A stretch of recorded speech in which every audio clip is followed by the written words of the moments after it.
Ada pertanyaan kah?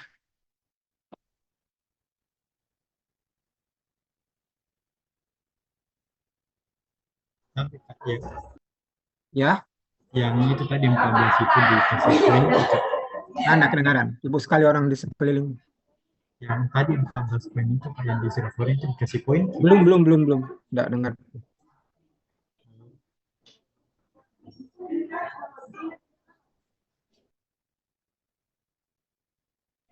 Tapi Kak, Ya, yang di bagian isi laporan tadi itu kan ada 14 poin itu dikasih poin Ki, atau di ya itu kasih poin kayak itu. Kasih poin, poin 1, poin 2 sampai poin 14. baik Kak. Ahmad Firdaus mau bertanya? Tadi sempat kulihat raise hand. Ya, Oh iya Kak, tadi kalau di ini tadi di bagian manual book eh, ada beberapa versi di teman-teman Kak. hmm. Kayak bukunya dulu Kak, baru di lampirannya, terus ada mie kunci pembahasannya bisa kayak Meng- saya share screen Kak. mengikuti slide.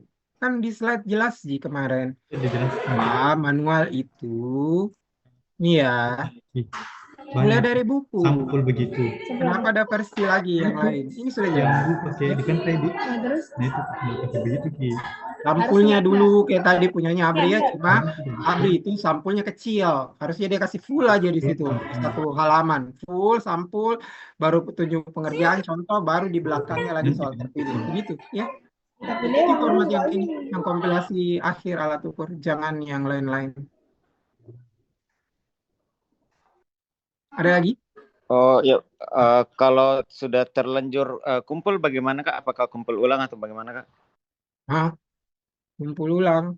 Yang kumpul ulang kok. Oke baik Kak, makasih banyak Kak. Untuk yang sampul itu berarti tidak Oke, dirusak. baik. Kita lanjut ke materi hari ini kalau begitu ya.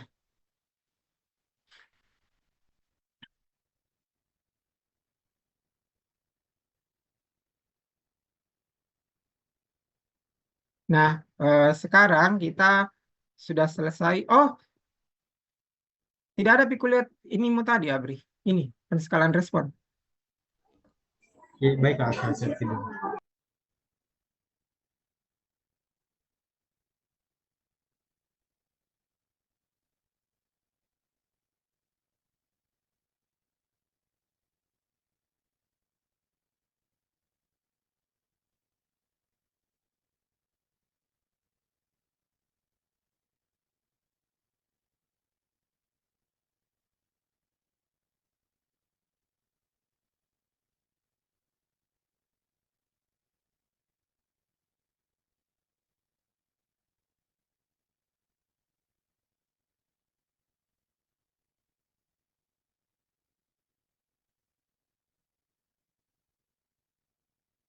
Buka di tabulasi satu dulu, supaya kita lihat.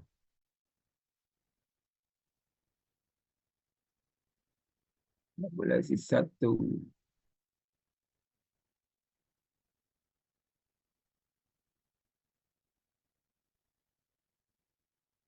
Apa ini?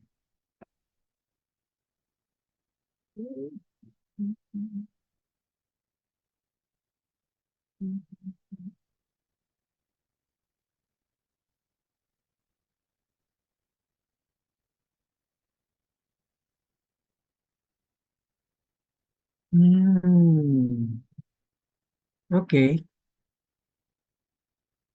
Tabulasi dua.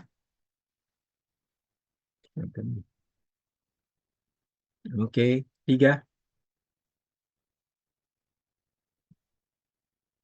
132 orang ya. Penskalan respon.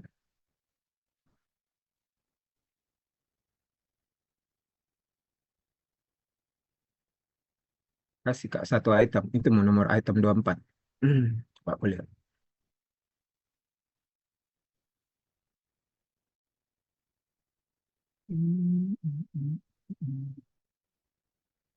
Satu.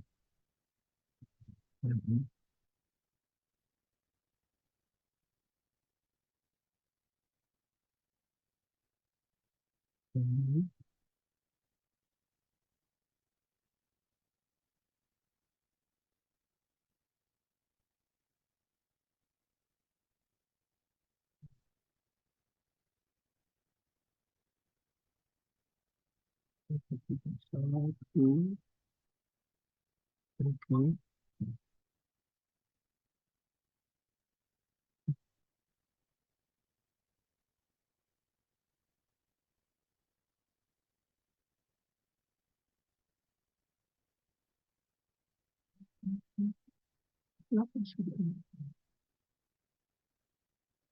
Oke, 127.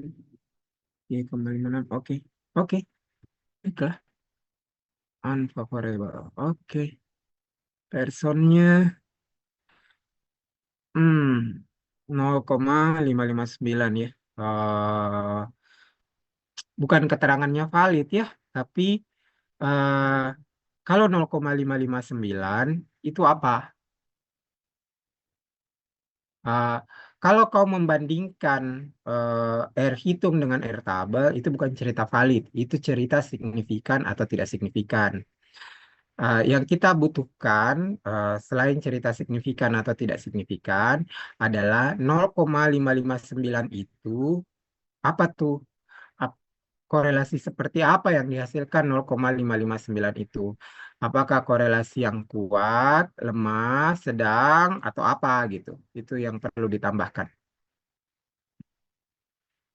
Oke, thank you. Tambahkan itu ya kategori korelasinya.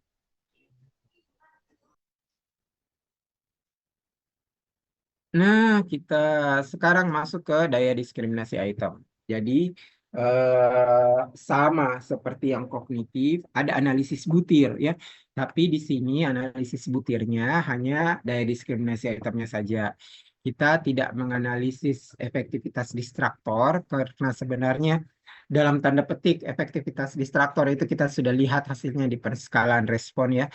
Kalau responnya kelima respon itu harusnya menjadi 5 skor yang berbeda, terus jadinya cuma 4 skor yang berbeda, 3 skor yang berbeda, 2 yang skor berbeda, itu artinya responnya tidak perlu sampai 5 gitu ya.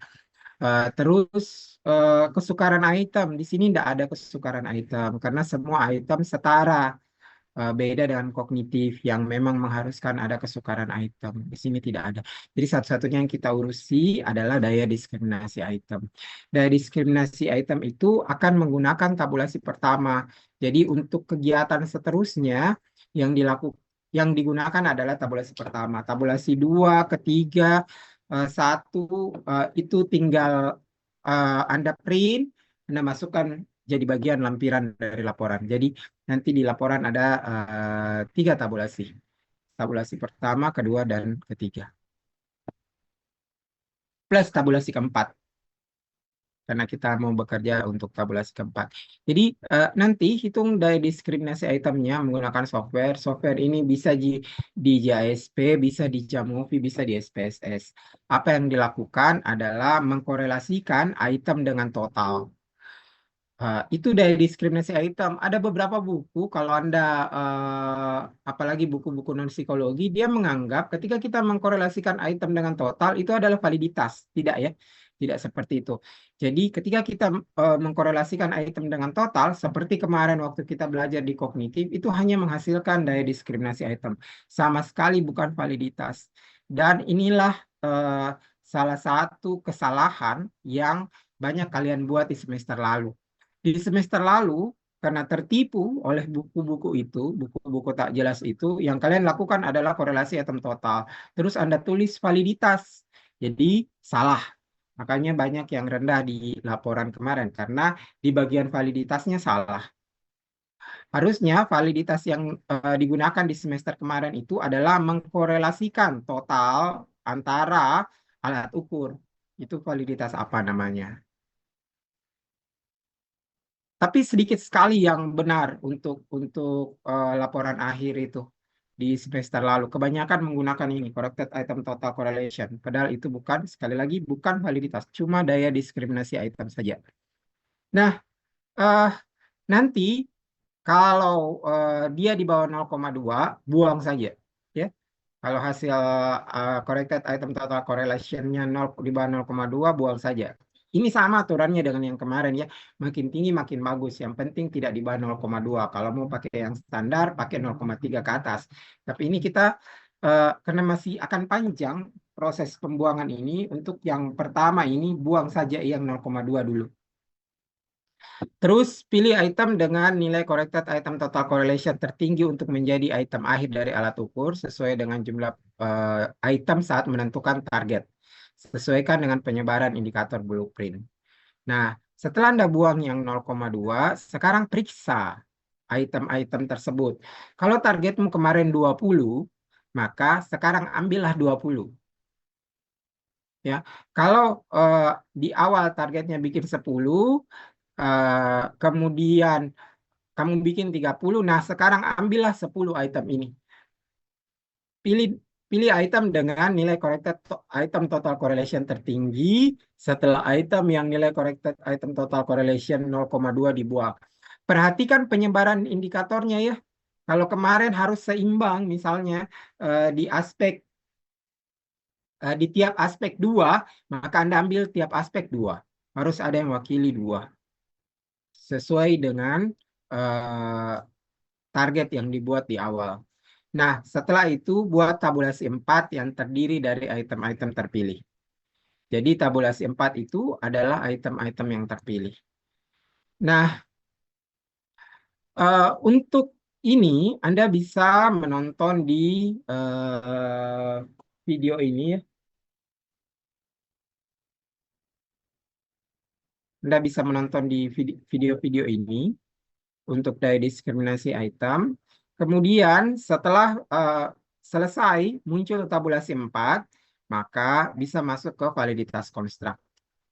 Nah, tabulasi 4 ini masukkan ke confirmatory factor analysis. Jadi kalau kemarin explanatory factor analysis, sekarang exploratory factor analysis, sekarang kita ke confirmatory factor analysis. Nah, di confirmatory factor analysis, lihat dulu loading faktornya dari masing-masing item hasil tabulasi 4. Gugurkan sesuai kriteria. Perhatikan juga model fitnya. Kemudian buat tabulasi 5. Ya, sorry, dihapus. Perhatikan nilai loading faktor dari masing-masing item, kemudian gugurkan sesuai kriteria. Kriterianya nanti di mana? Silakan Anda lihat buku dan artikel ini. Jadi ada kriterianya di situ. Terus gunakan tabulasi 5 untuk menguji model fit. Jika ada satu kriteria model fit yang alat ukur Anda penuhi, maka dapat dikatakan alat ukur tersebut valid menurut kriteria tersebut. Nanti banyak sekali kriterianya ya. Ada 10 kriteria, mungkin lebih malah 10 yang keluar dari software Anda. Nanti Anda cek satu-satu kriteria itu. Satu saja Anda penuhi, bolehlah dianggap valid menurut kriteria tersebut. Nah, makin banyak kriteria model fit yang terpenuhi, maka akan makin bagus. Untuk memperdalam terkait CFR, silahkan baca artikel yang ini, repositori UIN JKT. Langkah-langkah melakukannya sudah ada di sini. Ini untuk beberapa software ya. Jadi Anda tinggal mengikuti saja, menyesuaikan dengan software yang Anda miliki. Nah, terus kemudian masuk ke sini. Saya ganti ya. Dan saya update di Syamoke. Dengan menggunakan tabulasi 5, hitunglah koefisien reliabilitasnya. Gunakan rumus reliabilitas omega. Berdasarkan koefisien yang Anda peroleh, tentukan apakah alat ukur non-kognitif Anda reliable atau tidak. Untuk omega ada di sini videonya, silahkan Anda nonton. Omega itu tidak bisa dilakukan di SPSS, dia hanya bisa dilakukan di GASP sama Jamovi ya. Silahkan Anda gunakan omega di sana. Oke, beres. Jadi itu yang Anda harus lakukan sebelum saya beri kesempatan bertanya. Saya ubah dulu di Syamoke-nya untuk slide.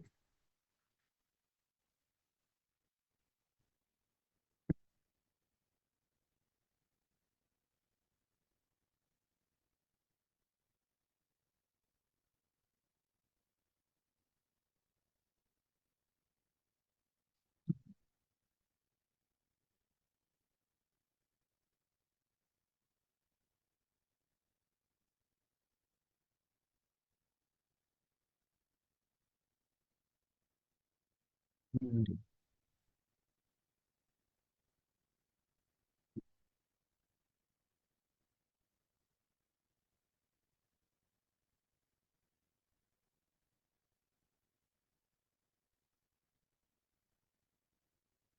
Oke, save.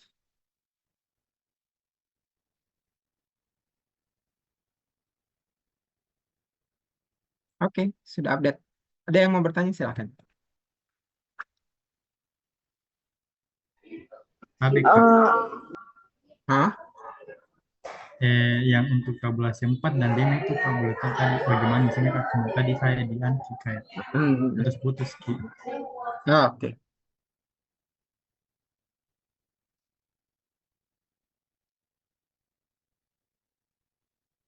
baik. Kita lihat ya apa yang dilakukan. Yang pertama adalah menghitung daya diskriminasi item. Oke. Nah, di daya diskriminasi item, setelah selesai menghitung, yang pertama Anda lakukan, buang dulu semua yang di bawah 0,2. Oke, tandai di situ yang mana di bawah 0,2. Setelah Anda tandai yang di bawah 0,2, sekarang lihat lagi rancangan awalmu. Kamu itu targetnya mau berapa item? Bagaimana penyebaran untuk tiap-tiap aspeknya dan indikatornya. Nah, sekarang setelah itu, eh, ambillah item-item sesuai dengan indikator dengan korelasi item total paling tinggi. Jadi misalnya nih ya, indikator itu setelah tadinya dibuat 5 item. Oke. Terus setelah diuji dari diskriminasi item, ada satu yang di bawah 0,2. Jadi dia otomatis dibuang. Nah, tinggal 4 nih. Di target awal, indikator itu kamu bilang kamu cuma butuh 2. Oke, cuma butuh 2. Nah, sekarang kamu lihat keempat item ini. Mana yang daya diskriminasi itemnya paling tinggi? Ambil 2 tertinggi, kan cuma butuh 2. Ya, ambil 2 yang tertinggi, itulah yang digunakan untuk masuk tahap berikutnya. Itulah yang dimasukkan ke tabulasi 4. Gitu ya. Nah, kemudian berdasar item-item yang masuk ke tabulasi 4 itu, lakukan confirmatory factor analysis. Lihat faktor loadingnya. Buang lagi kalau memang ada yang gugur. Harusnya enggak nih, karena yang sudah diambil itu dari diskriminasi tinggi. Biasanya loading faktor sama dari diskriminasi tinggi itu sejalan biasanya. Terus, kalau memang ada yang gugur, berarti lanjut ke tabulasi 5. Yang bersihnya ini versi bersihnya. Terus gunakan tabulasi 5 untuk menguji model fit.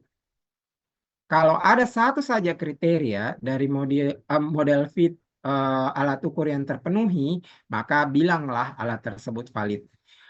Catatannya, makin banyak kriteria model fit yang terpenuhi, makin bagus. Nah, terus setelah itu, tabulasi 5 dipergunakan kembali untuk menghitung reliabilitas omega.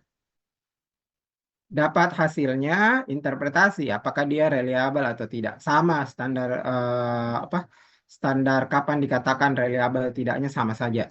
Mau pakai reliabilitas apapun sama standarnya.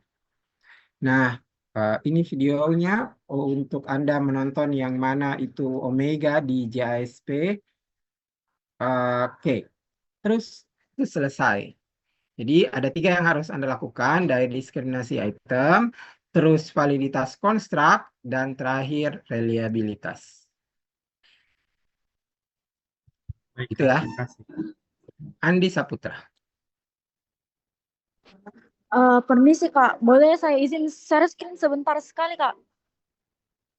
Siapa nih? Andika Mobile Kak. Tadi Andi Saputra yang angkat tangan. Satu Zoom Kak Kak. Ya. Ya izin deh Kak, mau Kak konfirmasi Kak. Tabe Kak. Tadi kan di punyanya Abri Kak itu direvisi karena modelannya ndak mirip buku Kak. Jadi mau Kak izin konfirmasi Kak kalau yang dimaksud itu begini Ya, Kak. begitu. Begitu, betul. Pas. Ya Kak, jadi lampiranku Kak dalam bentuk Word biasa begini Kak. Ya, betul. Lampirannya Word biasa. Nah, ya Betul, Kak. betul. Terima kasih banyak Kak. Oke, ini yang betul ya. Kasih banyak Kak. Terus, siapa lagi? Ada pertanyaan lain?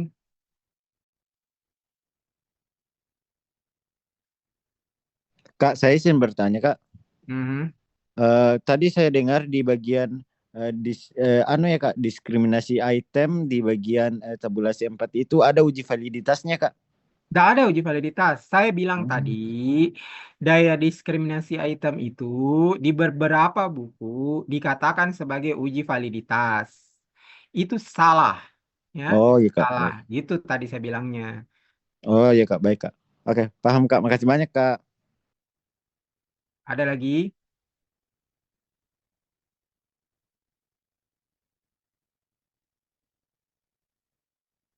Tak ada? Cukup? Baik, kalau sudah tidak ada berarti kita cukupkan sampai di sini. Itu berarti minggu depan tinggal penormaan dan apa itu si alat ukurnya, si kompilasi ya, kompilasi alat ukur non kognitif. Oke, eh, ada Kak Akmal, ada tambahan dari Kak Akmal? Cukup KR. Oke, baiklah. Oh enggak, itu yang cleaning data aja sih. Sebelum masuk ke olah data, pastikan kembali itu datanya betul-betul ini ya. Betul-betul sesuai dengan kondisi yang diharapkan. Karena jangan sampai ada hal-hal yang di luar kendali. Nah, itu bisa mengganggu struktur faktor gitu. Yang sebenarnya bisa valid menjadi tidak valid gara-gara datanya tidak di cleaning. Gitu. Cukup KR. Oke, thank you. Baik, sampai jumpa minggu depan. Assalamualaikum warahmatullahi wabarakatuh.